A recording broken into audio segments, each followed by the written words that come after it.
Welcome to the Moodie Report e-Zine. I'm Martin Moodie. Airport commercial tenders are often highly controversial affairs in the United States, but seldom can they have reached the proportions of this week's developments at Hartsfield-Jackson International Airport in Atlanta, Georgia. As we report, the city's chief procurement officer is to reissue the RFPs for the concessions procurement process at the world's busiest airport for some 126 F&B locations and 24 retail sites. That makes it the largest RFP ever issued in US concessions history. Why the rethink? Apparently because so many of the bidders were non-compliant in their proposals. Tough luck, I suppose, if you were compliant, as indeed was the case with 50 of the 91 respondents. One aggrieved source wrote to us and said, in the history of the RFP process in the USA, no city has ever withdrawn an RFP for this reason. Those who did not comply were disqualified, and the ones who were compliant were scored per the RFP process.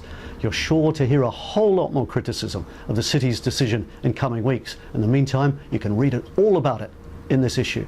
Now, while one US airport controversy started, another seems to have ended. Denied. In a single word, the lawsuit filed by Duty Free Americas, Chicago Aviation Partners and Chicago Duty Free Shops challenging Westfield's 20-year agreement to redevelop Chicago O'Hare Terminal 5's concession program was bluntly refuted by an Illinois court last week. As a result, Westfield took over management of the program on September 1.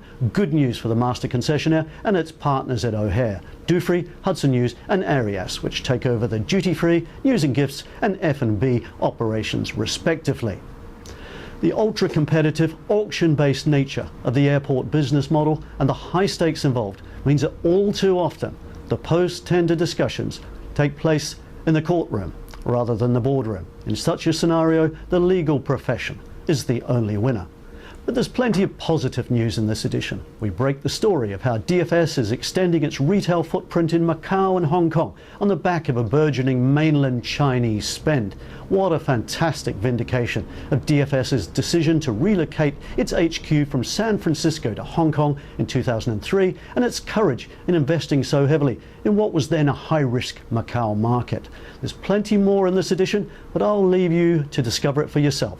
I've got a plane to catch. I'm off to Incheon tonight to catch perhaps the most momentous occasion in Korean travel retail history as Louis Vuitton opens its first ever airport store at Incheon International Airport in partnership with the Schiller Duty Free. What a day it will be, and what a story. You can read all about it, I promise, in next week's e-Zine.